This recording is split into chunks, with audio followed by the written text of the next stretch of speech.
The book of Proverbs tells us this, is that there's a way that seems right unto a man, but its end is the way of death. See, that is the cleverness of deception. Religion, religiosity, going through the motions, just a superficial receiving of Christ, whether it's through a verbal proclamation, but it's just all superficial. That way seems right to man. And there's many who are following by that. But the way of it is death. And the writer of this proverb is not speaking about a physical death. He is speaking about an eternal death. And we don't want to follow after a way that seems right to us as a man, but we want to follow Christ as a way that seems right unto God. But because of that, people receive the Lord Jesus Christ in a way that's not a true reception. It's not a true embracing of the Lord Jesus Christ. Because this is what happens. Okay, because it feels good. It feels good for people to go to church and sit in a chair or a pew and hear a message and then walk out and go have some lunch, and we've just kind of fulfilled our due diligence and we're good. It feels good. Sometimes it feels good to hear a message, a little bit of encouragement. Go to Sunday school, go to a men's fellowship, and it's good now. How's everything going, brother? Oh, it's great.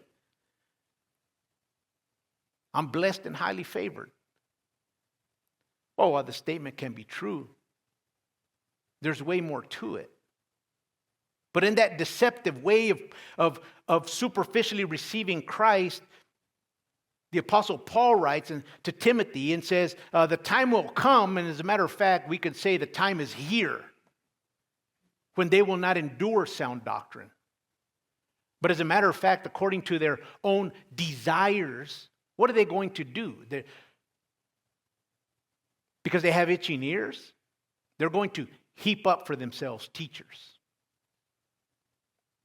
In other words, they will exalt this certain individual who ministers this emotionally inclined message that says, I like that man because he tells me good things. They exalt them, they lift them up, and they stop short of exalting Christ. And in a sense, we don't see it physically happening, but in the spiritual realm is what they're doing is they're suppressing Christ with their foot and saying, you stay down there, you stay decreased, and they cause that man to increase.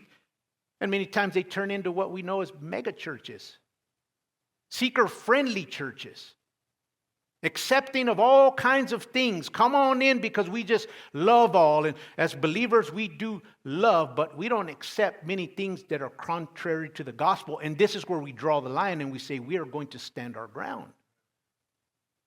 And we call people to reconciliation and we reckon with them and say, look, come to the Lord Jesus Christ. But they have itching ears. They heap up for themselves teachers.